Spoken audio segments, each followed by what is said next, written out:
Meu nome é Hélio e hoje eu gostaria de falar a respeito da volta de Jesus.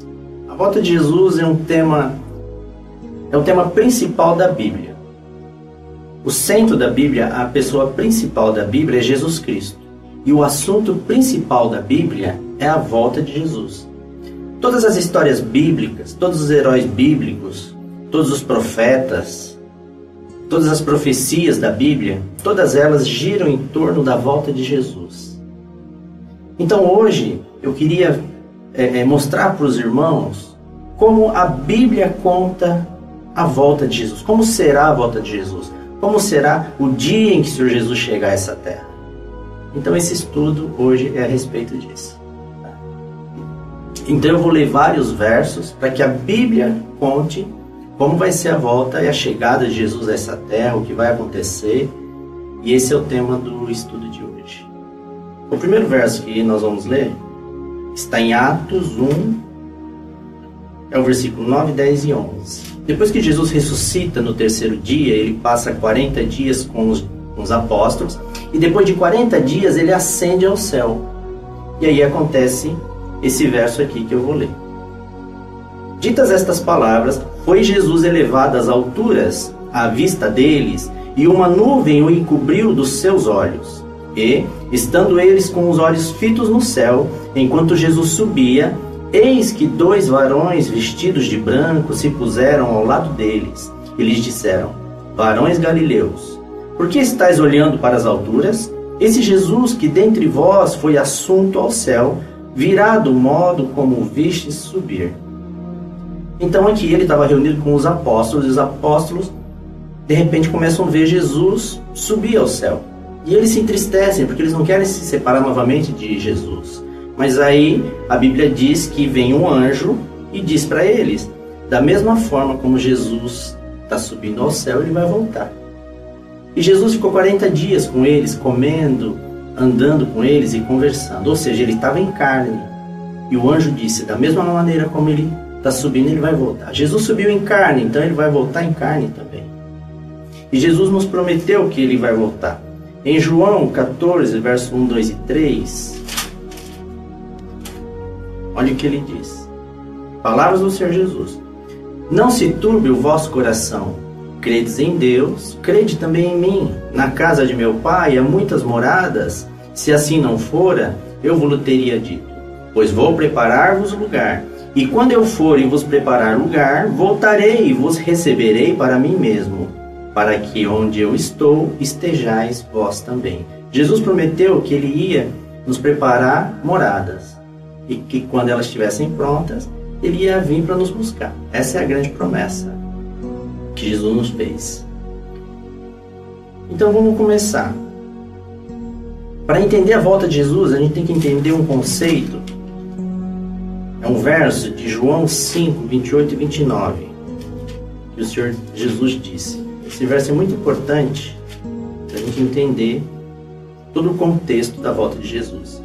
Em João 5, 28 e 29, ele disse assim: não vos maravilheis disto, porque vem a hora em que todos os que se acham nos túmulos ouvirão a sua voz e sairão. Os que tiverem feito bem para a ressurreição da vida, e os que tiverem praticado o mal para a ressurreição do juízo. Jesus está dizendo que vão acontecer 2 ressurreições quando ele voltar. A primeira ressurreição é a dos salvos, é a ressurreição para a vida, e uma segunda ressurreição dos perdidos para o juízo. Tá? Então esse é um conceito importante para a gente entender a volta de Jesus. E agora a gente vai responder algumas perguntas. Quem verá Jesus? Mateus 24, 27 e 30 diz assim: porque assim como o relâmpago sai do oriente e se mostra no ocidente, assim há de ser a vinda do Filho do Homem. Ele está dizendo, ele está fazendo uma comparação com um relâmpago, aquele relâmpago que corta o céu, que é estridente. Ele está dizendo que assim vai ser a vinda do Filho do Homem. Então, se vai ser tão estridente, as pessoas vão ver a volta de Jesus. Em Apocalipse 1, no versículo 7, vamos ver o que ele diz aqui. Eis que vem com as nuvens e todo olho o verá, até quantos o transpassaram. E todas as tribos da terra se lamentarão sobre ele, certamente. Amém. Ele diz: eis que venho com as nuvens e todo olho verá. Ou seja, a volta de Jesus não vai ser secreta. Ele mesmo está dizendo que todo olho na terra verá a sua vinda. E por que Jesus ele vai voltar? Apocalipse 22:12 ele responde: por que Jesus vai voltar? Ele diz assim: e eis que venho sem demora, e comigo está o galardão que tenho para retribuir a cada um segundo as suas obras. Jesus vem para entregar o galardão, para retribuir a cada um de acordo com as obras que cada um praticou aqui nessa vida. Esse é o motivo da volta de Jesus. Para nós entendermos a volta de Jesus, nós temos que entender um pouco a obra de Moisés. O povo de Deus ele estava escravizado no Egito.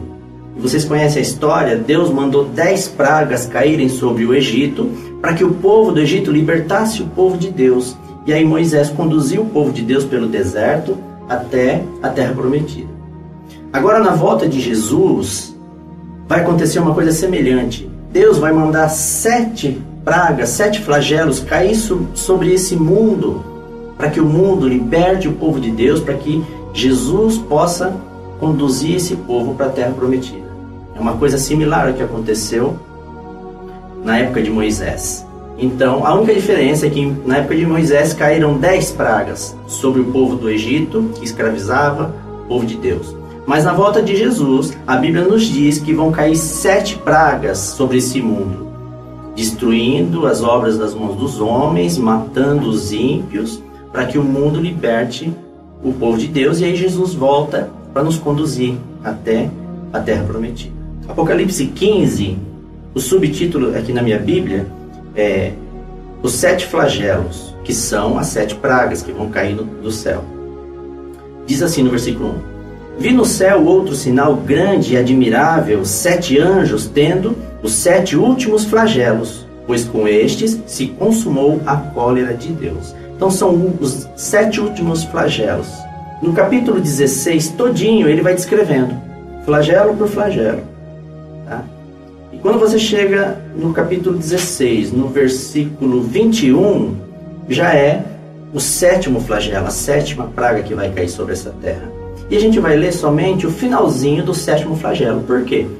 Quando cai o 7º flagelo, Jesus chega a essa terra. Tá? Então vão cair 7 pragas. E quando cai a última, Jesus ele aparece nas nuvens do céu. Então a gente vai ler só a segunda parte do último flagelo. Apocalipse 16, 21. Diz assim: também desabou do céu sobre os homens grande saraivada, com pedras que pesavam cerca de 1 talento. E por causa do flagelo da chuva de pedras, os homens blasfemaram de Deus, porquanto seu flagelo era sobremodo grande. A Bíblia diz que vai cair uma chuva de pedras de cerca de 1 talento do céu. 1 talento entre 45 e 50 quilos. Vai ser uma chuva de pedras, com pedras de 45 a 50 quilos. Essa chuva de pedras, a finalidade dela é destruir todas as obras feitas pelas mãos dos homens. Os edifícios, as pontes, todas as obras. Tá? Na época de Moisés, tinha leis que os ímpios tinham que ser apedrejados até a morte. E muita gente crê que essa lei foi abolida. Mas isso não é verdade, porque aqui, em Apocalipse 16, no verso 21, nós vemos um apedrejamento vindo da parte de Deus, do céu. Esse apedrejamento, ele vai matando os ímpios. As 7 pragas matam vários ímpios, e a última praga, esse apedrejamento, também mata vários ímpios aqui na terra. Mas, agora vocês imaginam, uma chuva de pedra destruindo todas as obras do homem aqui nessa terra. Vai ser uma coisa estrondosa. A Bíblia diz também que vão ter terremotos enormes acontecendo. Vai ser um caos imenso. Mas e os salvos? E se nós estivermos aqui, se as pedras começarem a cair hoje, os salvos não vão ser atingidos por ela? A Bíblia traz uma promessa, Deus tem uma promessa para o seu povo. Durante a queda das 7 pragas que vai matando os ímpios, e durante a queda dessa chuva de pedra, o mundo vai sendo destruído, os ímpios vão sendo mortos. Mas tem uma promessa para os filhos de Deus, que está em Salmo 91, versos 7 e 8. O Salmo 91, verso 7 e 8, ele se aplica exatamente para esse momento. E diz assim o verso: Caiam 1000 ao teu lado e 10.000 à tua direita, tu não serás atingido. Somente com os teus olhos contemplarás e verás o castigo dos ímpios. A promessa de Deus é que na queda das 7 pragas, na destruição desse mundo, os seus filhos não serão atingidos. Então você vai ver 1000 pessoas morrendo do seu lado, 10.000 morrendo do outro lado. Mas a Bíblia diz, a promessa de Deus é que com seus olhos você só vai contemplar a destruição dos perdidos. Olha só que coisa maravilhosa isso. Isaías 25, no verso 9, ele também fala a respeito disso. Diz assim: Naquele dia se dirá: Eis que este é o nosso Deus em quem esperávamos, e Ele nos salvará. Este é o Senhor a quem aguardávamos. Na sua salvação exultaremos e nos alegraremos. Então tem uma promessa de Deus que nós não seremos atingidos por toda essa destruição. E como vai estar esse dia? Como vai ser esse dia? Então vocês se lembram que caiu 7 pragas destruindo os ímpios, matando muita gente, destruindo as obras dos homens. E uma chuva de pedra veio do céu também. Em Zacarias 14, no verso 6 e 7, ele descreve como vai estar esse dia. Olha só que coisa interessante isso. Acontecerá naquele dia que não haverá luz, mas frio e gelo. Mas será um dia singular, conhecido do Senhor. Não será nem dia nem noite, mas haverá luz à tarde. A Bíblia diz que esse dia vai estar escuro, mas a gente vai conseguir enxergar. Vai ter um pouco de luz. Mas ele diz que vai estar muito frio. Mas não só frio, a Bíblia diz que vai ter muito gelo. Olha só. Então imagina um dia escuro, que a gente ainda consegue enxergar um pouco, e vai estar muito frio. Imagina toda a destruição acontecendo à nossa volta. E ele diz que vai ter gelo em todos os lugares da terra. E não será nem dia, nem noite. Mas ele diz, mas haverá luz à tarde. Por quê? Porque nesse contexto vem o Senhor chega nesse contexto. E por que vai estar escuro? Apocalipse 6,14 nos explica por que vai estar escuro.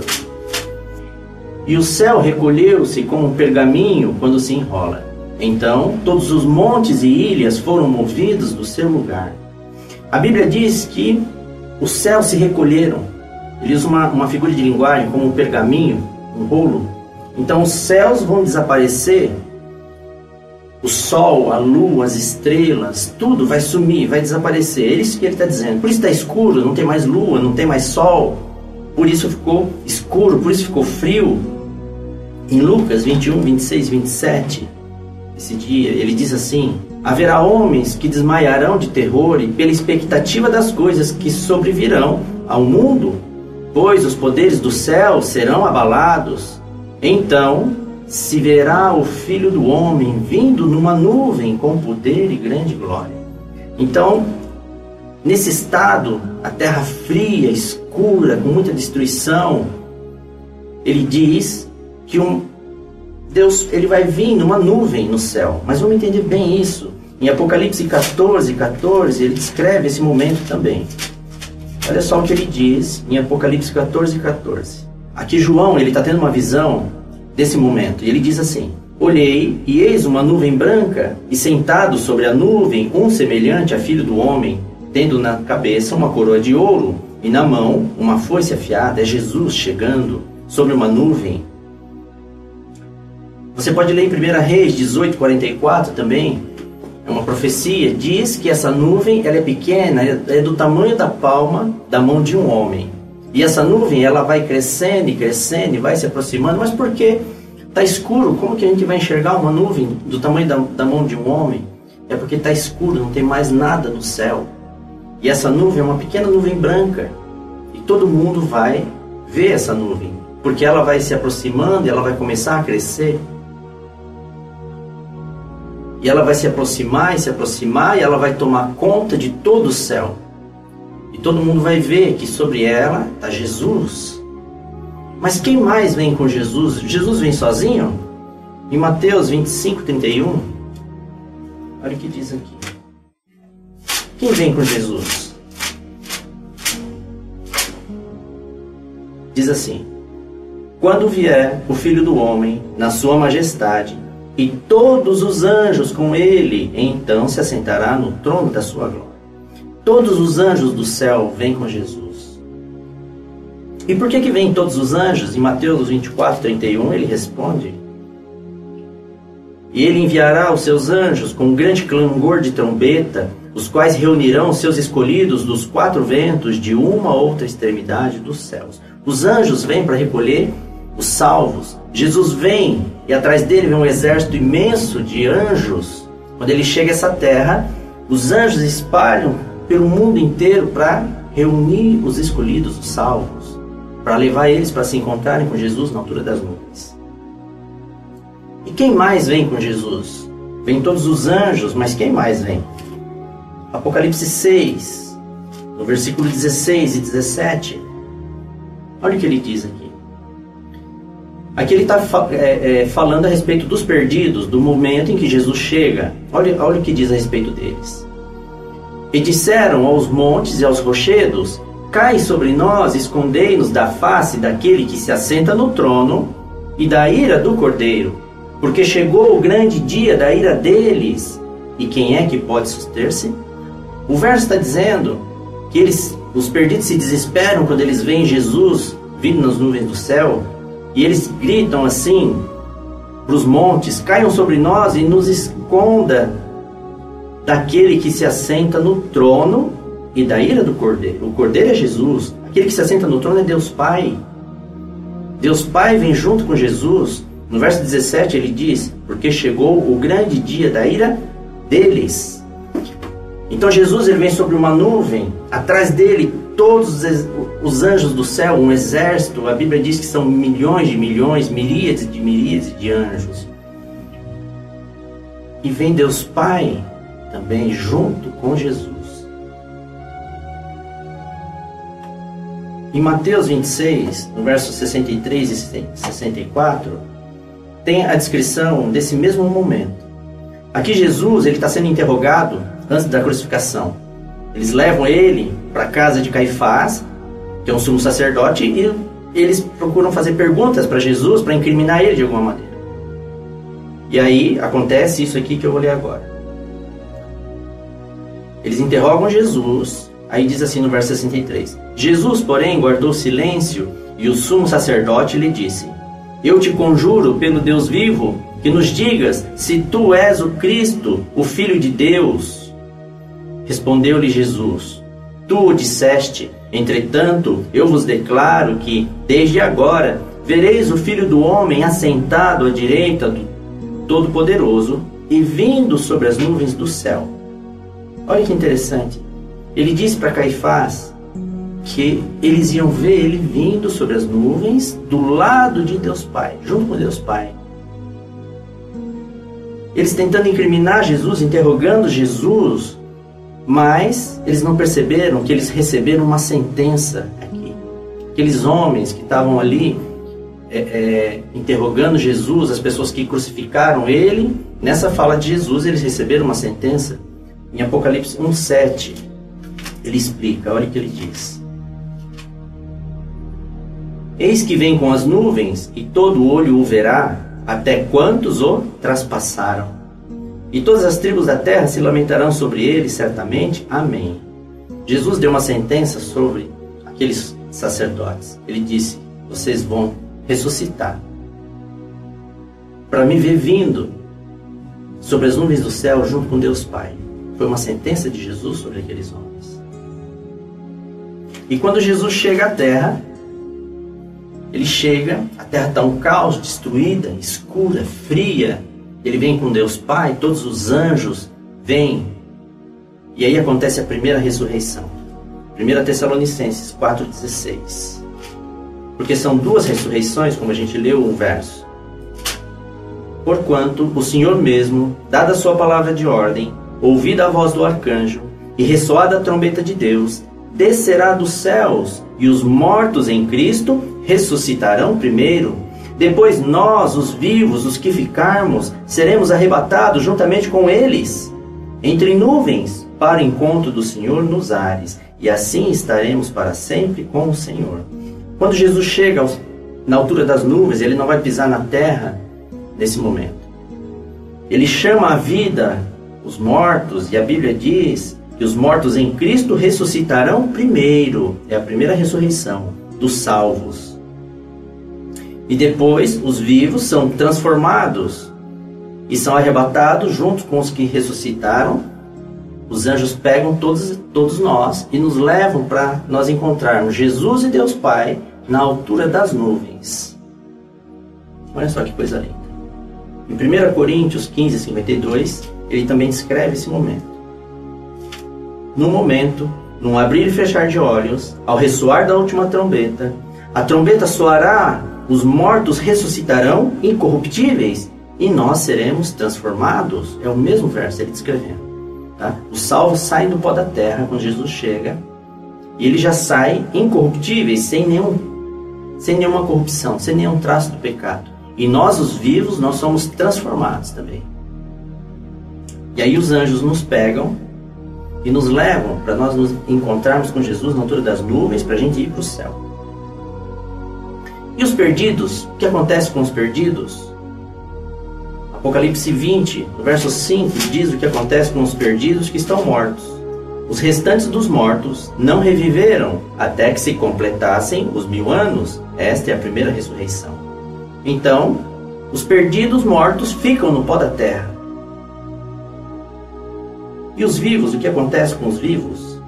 Apocalipse 6, verso 15 e 16. Os reis da terra, os grandes, os comandantes, os ricos, os poderosos, e todo escravo e todo livre, se esconderam nas cavernas e nos penhascos dos montes, e disseram aos montes e aos rochedos: cai sobre nós, escondei-nos da face daquele que se assenta no trono e da ira do Cordeiro.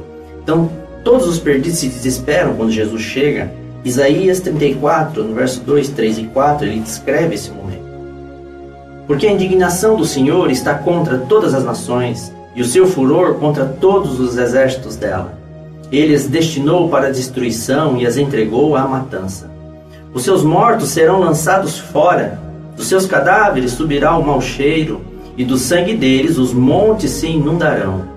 Todo o exército dos céus se dissolverá, e os céus se enrolarão como um pergaminho. Todo o seu exército cairá, como cai a folha da vide e a folha da figueira. Porque a minha espada se embriagou nos céus, eis que para exercer juízo desce sobre Edom e sobre o povo que destinei para a destruição.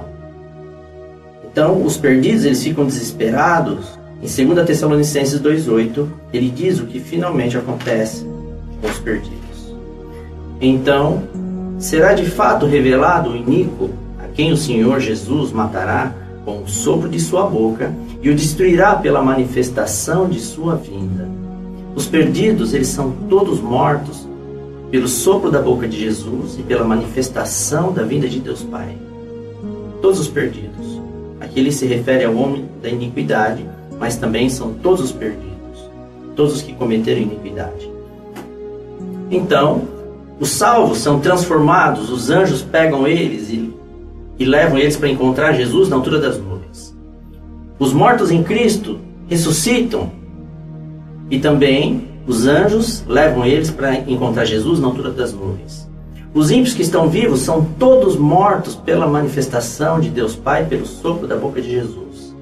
E os ímpios mortos, eles continuam mortos, continuam no pó da terra.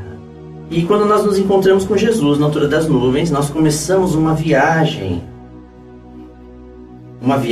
para o céu. E aonde que é o céu? Para onde é esse lugar que a gente vai? 2 Coríntios 12, no verso 2, 3 e 4. Olha o que Paulo diz, ele diz assim: conheço um homem em Cristo que há 14 anos foi arrebatado até ao 3º céu. Se no corpo ou fora do corpo, não sei, Deus o sabe. E sei que o tal homem, se no corpo ou fora do corpo, não sei, Deus o sabe, foi arrebatado ao paraíso e ouviu palavras inefáveis, aos quais não é lícito ao homem referir. A Bíblia diz que há um terceiro céu. Um terceiro céu. Tem esse céu que nós enxergamos, das nuvens. Tem um céu que nós não enxergamos, que é onde estão as estrelas, os planetas. E a Bíblia diz que tem um terceiro céu. E é para lá que nós começamos uma viagem. Em Lucas 13, 29, ele descreve: nós vamos viajar ao céu e nós vamos chegar ao céu. E quando nós chegamos ao céu, olha o que acontece. Diz assim: muitos virão do Oriente e do Ocidente, do Norte e do Sul, e tomarão lugares à mesa no reino de Deus. Esse verso está dizendo que tem uma mesa posta no céu, que os escolhidos que foram juntados dos 4 cantos da terra, eles chegam ao céu e eles são postos numa mesa. Mas o que significa isso? Apocalipse 19, 9, ele fala um pouco mais a respeito disso. Olha o que ele diz. Então me falou o anjo, escreve: bem-aventurados aqueles que são chamados à ceia das bodas do Cordeiro. E acrescentou: são estas as verdadeiras palavras de Deus. Ele diz: bem-aventurados, felizes aqueles que são chamados, que são levados à ceia das bodas do Cordeiro. Ele cita uma ceia. Nós cremos que quando nós chegamos ao céu tem uma mesa posta. É uma recepção para os salvos. Por quê? Porque eles venceram. Nós vencemos aqui na terra, assim como Jesus venceu. E agora nós chegamos ao céu, tem uma mesa posta e uma grande ceia, uma grande recepção para nós. Ah, que lindo isso, né? E quanto tempo a gente vai viajar para chegar até o terceiro céu? A Bíblia responde isso também. Olha só. Quanto tempo de viagem daqui até ao terceiro céu? Apocalipse 8:1 diz assim: quando o Cordeiro abriu o 7º selo, houve silêncio no céu cerca de meia hora. Por que o céu está em silêncio? Porque quando Jesus abre o 7º selo, é a própria volta dele à terra. E quando ele volta à terra, a Bíblia está dizendo que o céu fica em silêncio por cerca de meia hora. Mas se você for para Ezequiel 4:7, você vai ver um princípio de dia-ano. Em profecia, cada dia significa um ano. E um dia tem 24 horas. O ano tem 365 dias. Então se você fizer uma conta, aqui diz que durante cerca de meia hora o céu vai estar em silêncio. Meia hora, fazendo esse cálculo, você vai ver que são cerca de 7 dias. Por que o céu está em silêncio durante 7 dias? Porque é o tempo que vai levar para os anjos nos levarem de volta ao céu. Olha só que maravilhoso. Mas, por que eu tenho certeza que é 7 dias para voltar? Porque eles vieram também, né? No livro de Daniel, no capítulo 9, versículo 21 a 23, Daniel ele começa a fazer uma oração a Deus. E no mesmo instante um anjo aparece para Daniel e diz assim para Daniel: Daniel, quando você começou a orar, já foi dada uma ordem e eu vim aqui para te explicar, para te trazer uma resposta. Ou seja, para o anjo vir do céu e trazer uma resposta para Daniel foi instantâneo. Então, para Jesus, Deus Pai e os anjos virem a essa terra, nós cremos que é instantâneo. Mas agora eles vão nos levar. E você lembra do verso que nós lemos? O nosso corpo em carne é glorificado. Nós vamos subir em carne. E para fazer essa viagem até o terceiro céu, a Bíblia diz que o céu está em silêncio durante cerca de uma semana. Então nós vamos levar mais ou menos uma semana para chegar até o terceiro céu, onde tem uma mesa posta, uma recepção para nós, lá no céu. Bom, então nós chegamos ao céu. E na terra? Na terra, quem que está na terra? Não tem ninguém na terra. Os ímpios estão todos mortos. Mas tem alguém sim. Satanás e seus anjos ficaram na terra. Os salvos foram para o céu. Os ímpios, todos mortos, estão no pó da terra. E na terra, sozinha, está Satanás e seus anjos, na terra desolada. Em Apocalipse 20, verso 4, olha o que diz. João está tendo uma visão do céu. Olha o que ele fala. Ele vai ver os salvos lá no céu. Olha o que ele diz. Vi também tronos, e nestes sentaram-se aqueles aos quais foi dada a autoridade de julgar. Vi ainda as almas dos decapitados por causa do testemunho de Jesus, bem como por causa da palavra de Deus, tantos quantos não adoraram a besta, nem tampouco a sua imagem, e não receberam a marca na fronte e na mão, e viveram e reinaram com Cristo durante 1000 anos. João está vendo os salvos lá no céu. E ele diz que ele vê tronos, e os salvos estão sentados em tronos. Mas que tronos são esses? Em Apocalipse 3, 21, olha o que a Bíblia diz: ao vencedor dar-lhe-ei sentar-se comigo no meu trono, assim como também eu venci e me sentei com meu Pai no seu trono. Então João está tendo uma visão no céu. Então ele diz assim: vi também tronos, e nestes sentaram-se aqueles aos quais foi dada a autoridade de julgar. Então ele está vendo os salvos lá sentados em tronos. E ele diz ainda: vi ainda as almas dos decapitados por causa do testemunho de Jesus, bem como por causa da palavra de Deus. Ele vê as pessoas que morreram pregando a palavra de Deus, as pessoas que foram decapitadas. Tantos quantos não adoraram a besta, nem tampouco a sua imagem, não receberam a marca na fronte e na mão. E lá estão também as pessoas que não receberam a marca da besta, nem na mão e nem na testa. Então ele está tendo uma visão dos salvos no céu. E aí ele diz assim: reviveram e reinaram com Cristo durante 1000 anos no céu. Olha só que interessante isso. Ele está dizendo que os salvos vão ficar no céu durante 1000 anos. Durante 1000 anos os salvos estão no céu, nessa visão que João tem do céu. Agora vai para Apocalipse, no capítulo 20, no verso 1, 2 e 3. Olha o que diz agora a respeito de Satanás. Então, vi descer do céu um anjo, tinha na mão a chave do abismo e uma grande corrente. Ele segurou o dragão, a antiga serpente, que é o diabo, Satanás, e o prendeu por 1000 anos. Lançou-o no abismo, fechou-o e pôs selo sobre ele, para que não mais enganasse as nações, até se completarem os 1000 anos. Depois disso, é necessário que ele seja solto pouco tempo. Olha que interessante, João diz assim: então vi descer do céu um anjo. Se ele está descendo do céu, ele está indo para a terra, certo? E ele tinha na mão a chave do abismo e uma grande corrente. E ele segurou o dragão, a antiga serpente, que é o diabo e Satanás, e o prendeu por 1000 anos.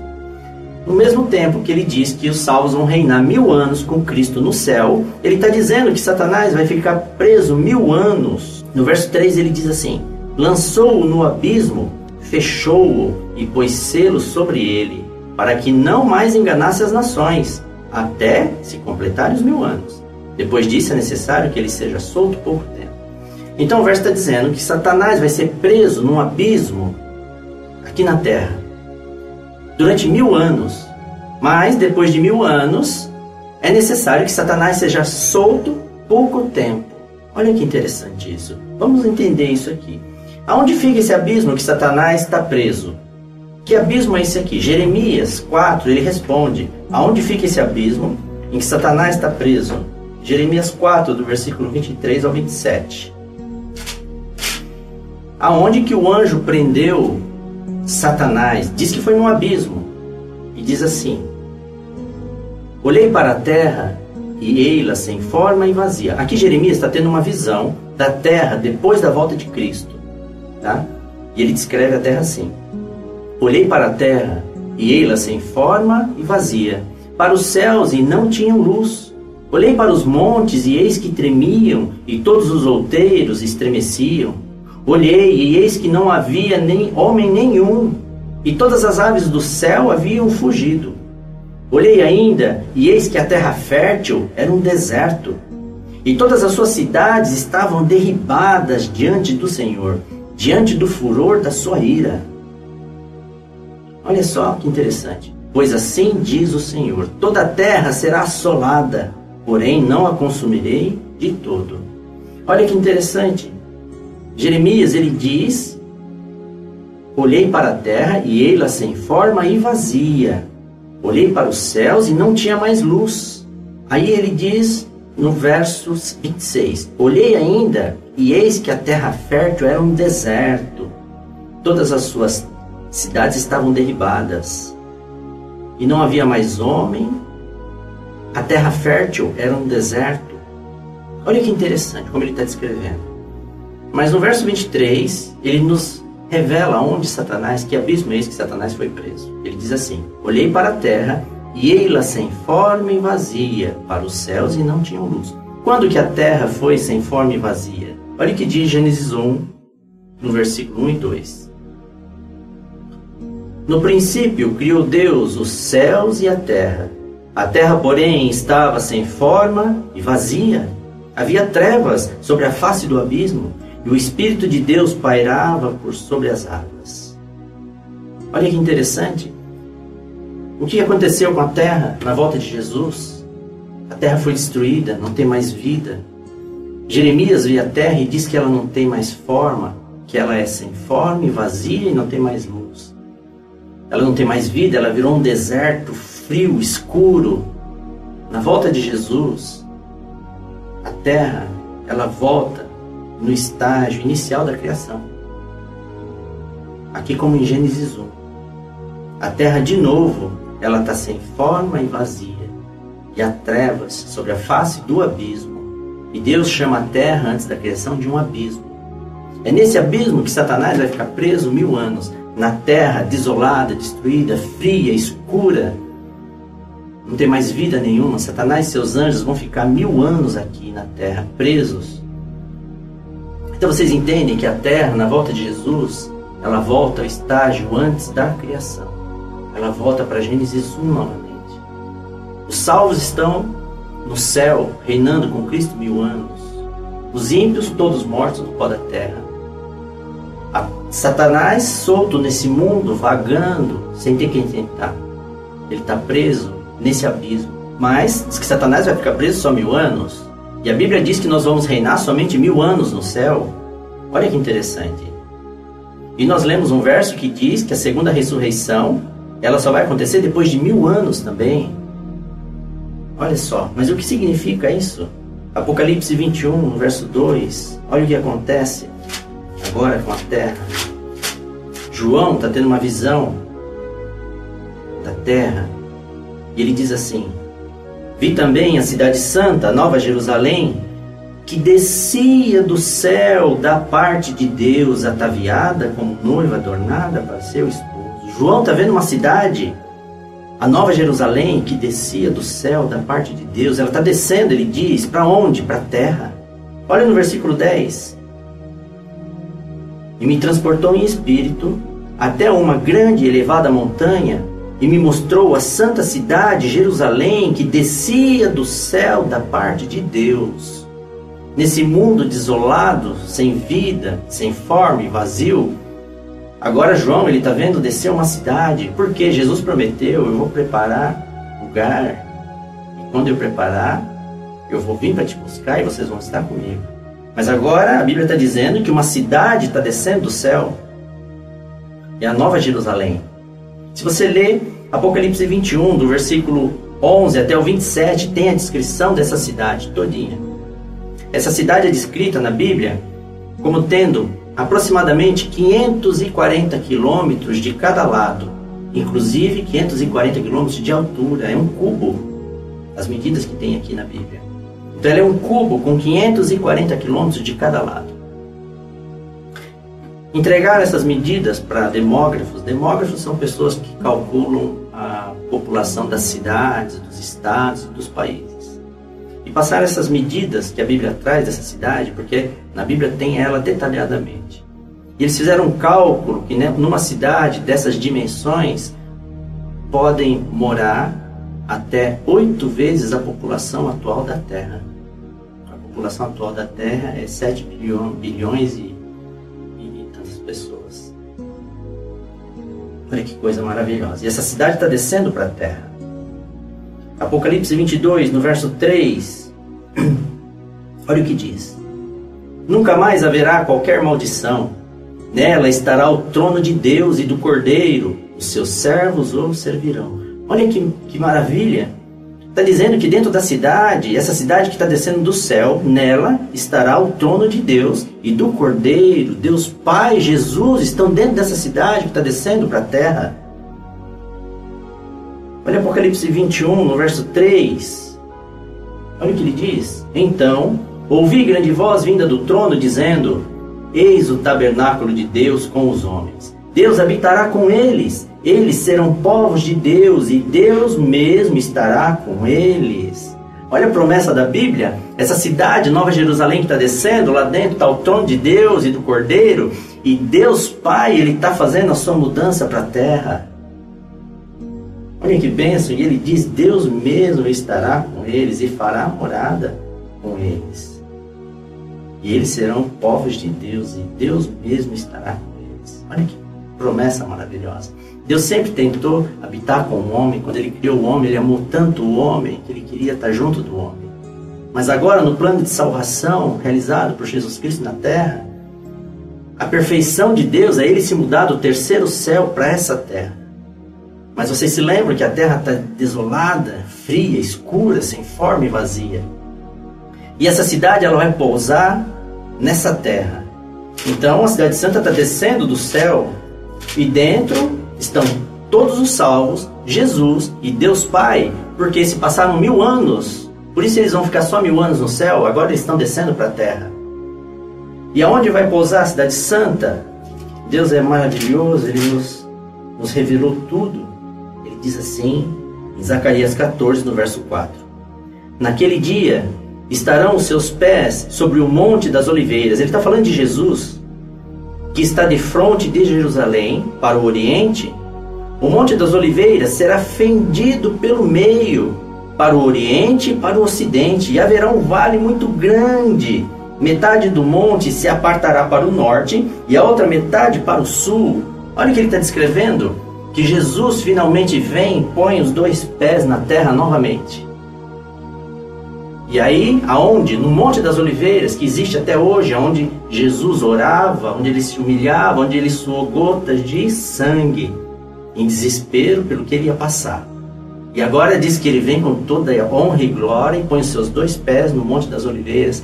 E os montes começam a se apartar para o norte, para o sul, e começa a se abrir um grande vale, a Bíblia diz, porque a cidade santa vai pousar ali no Monte das Oliveiras. É onde Deus Pai, Jesus, os salvos vão fazer morada agora. Olha que maravilhosa a palavra de Deus. Então a cidade santa, ela desce ali. E a terra está sem forma e vazia. Apocalipse 20, no verso 5 e 6, diz assim: os restantes dos mortos não reviveram até que se completassem os 1000 anos. Esta é a primeira ressurreição. Bem-aventurado e santo é aquele que tem parte na primeira ressurreição. Sobre esses, a segunda morte não tem autoridade. Pelo contrário, serão sacerdotes de Deus e de Cristo e reinarão com Ele os 1000 anos. Então ele descreve aqui que os salvos reinaram 1000 anos com Cristo no céu e que os mortos, eles vão ser ressuscitados agora, a segunda ressurreição dos ímpios, quando a cidade santa pousa nessa terra. No Monte das Oliveiras, abre um grande vale e a cidade desce ali. Como no princípio Deus Pai sopra o fôlego de vida sobre o pó. E agora todos os ímpios de todas as eras, desde Caim, eles ressuscitam, saem do pó da terra. E nós, os salvos, estamos dentro da cidade santa, junto com Jesus, junto com Deus Pai. E do lado de fora está Satanás e seus anjos. E a Bíblia diz que era necessário que ele fosse solto pouco tempo. Por que ele é solto agora? Porque os ímpios são ressuscitados do lado de fora da cidade, então agora Satanás tem quem tentar. Por isso ele está solto novamente. É isso que a Bíblia queria dizer. Mas olha só como o estado dos ímpios quando eles ressuscitam. Zacarias 14, no verso 12 e 13. Esta será a praga com que o Senhor ferirá a todos os povos que guerrearem contra Jerusalém. A sua carne se apodrecerá, estando eles de pé, apodrecer-lhe-ão os olhos nas suas órbitas, e lhes apodrecerá a língua na boca. Naquele dia também haverá da parte do Senhor grande confusão entre eles. Cada um agarrará a mão do seu próximo, cada um levantará a mão contra o seu próximo. Eles ressuscitam os ímpios da maneira como eles morreram. Eles estão em decomposição, diz que os olhos estão caindo, a língua está podre dentro da boca. E diz que é uma grande confusão entre eles, que um se levanta contra o outro, um quer destruir, matar o outro. E eles são tentados por Satanás, porque o Espírito Santo não age mais neles. Olha a loucura que vai ser do lado de fora da cidade santa. Eles são ressuscitados, eles foram ressuscitados para pagar pelos seus pecados. Apocalipse 20, no verso 7. Então os ímpios são ressuscitados e eles ficam à mercê de Satanás do lado de fora da cidade santa. E a terra está escura, fria, vazia, no deserto. Em Apocalipse 20, no verso 7 e 8, diz assim: quando, porém, se completarem os 1000 anos, Satanás será solto da sua prisão e sairá a seduzir as nações que há nos 4 cantos da terra, Gog e Magog, a fim de reuni-las para a peleja. O número dessas é como a areia do mar. Diz que os ímpios, eles são como a areia do mar. E que Satanás agora seduz eles e reúne eles e convence eles de que eles podem tomar a cidade santa. Esse é o último engano de Satanás. Mas olha o que diz o verso 9, quando Satanás reúne esse exército, seduz eles, dizendo que eles podem tomar a cidade santa à força, aonde está Jesus, Deus Pai e todos os salvos. Reúne eles como um exército, e no verso 9 ele diz: marcharam então pela superfície da terra e sitiaram o acampamento dos santos e a cidade querida. Desceu, porém, fogo do céu e os consumiu. Quando Satanás seduz os ímpios, convence que eles podem tomar a cidade santa à força, o verso diz que eles cercam a cidade, eles sitiam a cidade. E quando eles marcham em direção à cidade, cai fogo do céu e os consome. Olha só. Olha o que diz o verso 14, Apocalipse 20, 14. Então, a morte e o inferno foram lançados para dentro do lago de fogo. Esta é a segunda morte, o lago de fogo. E se alguém não foi achado inscrito no livro da vida, esse foi lançado para dentro do lago de fogo. Esse lago de fogo nada mais é do que esse fogo que cai do céu sobre o mundo todo, porque eles estão espalhados sobre o mundo todo. E esse fogo vai queimando todos eles. Mateus 25, 41 também descreve esse momento. Então, quando Jesus chega, acontece isso aqui.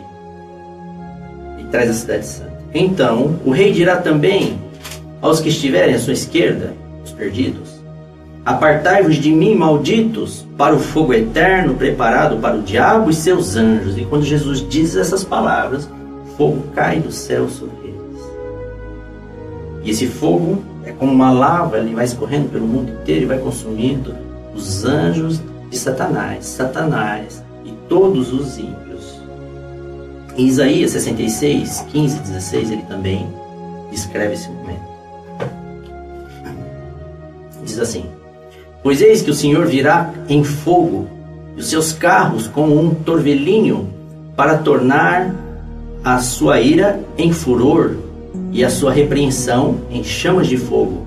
Porque com fogo e com a sua espada entrará o Senhor em juízo com toda a carne, e serão muitos os mortos da parte do Senhor. Está descrevendo esse momento também. Ezequiel 28, 18. Aqui ele está falando de Satanás. Pela multidão das tuas iniquidades, pela injustiça do teu comércio, profanaste os teus santuários. Eu, pois, fiz sair do meio de ti um fogo que te consumiu, e te reduzi a cinzas sobre a terra, aos olhos de todos os que te contemplam. Satanás também é reduzido a cinzas nesse fogo. Em Malaquias 4, 1 e 3, diz assim: pois eis que vem o dia, e arde como fornalha. Todos os soberbos e todos os que cometem perversidade serão como o restolho. O dia que vem os abrasará, diz o Senhor dos Exércitos, de sorte que não lhes deixará nem raiz, nem ramo. Verso 3. Pisarei os perversos, porque se farão cinzas debaixo das plantas de vossos pés, naquele dia que prepararei, diz o Senhor dos Exércitos. Esses versos eles dizem que Satanás, todos os anjos maus, que a morte e que todos os ímpios, eles vão ser destruídos, eles vão ser queimados. Ele diz que Satanás vai se tornar cinzas, diz que os ímpios vão se tornar cinzas nessa nova terra, e que nós, os salvos, quando nós andarmos por essa terra, nós vamos pisar sobre as cinzas deles. Esse é o destino dos perdidos. Mas esse mesmo fogo que vai queimando todo o mal, todos os ímpios, ele vai correndo pela terra e ao mesmo tempo ele vai purificando a terra. Por quê? Porque Deus Pai vem fazer morada na terra agora. Não pode existir mais nenhum resquício do mal, do pecado, nada. Esse fogo consumidor, ele é o fim da história do mal. E quando esse fogo, ele reduz todos eles a cinza, aí Deus começa a criação novamente. E vocês lembram que a terra, ela está no mesmo estado antes da criação. E Deus começa a chamar novamente a existência, haja luz, haja firmamento. E Ele vai recriando a terra perfeita novamente. Essa é a história da volta de Cristo. Em volta dessa história que giram todas as histórias da Bíblia, todos os personagens, todas as profecias, todos os profetas, culminam com a volta de Cristo. A história ainda continua, a Bíblia depois conta como vai ser a nossa vida na Cidade Santa. Mas hoje o nosso assunto é a volta de Jesus. E essa é a volta de Jesus. Por que nós temos que saber como é a volta de Jesus? Para a gente poder se preparar.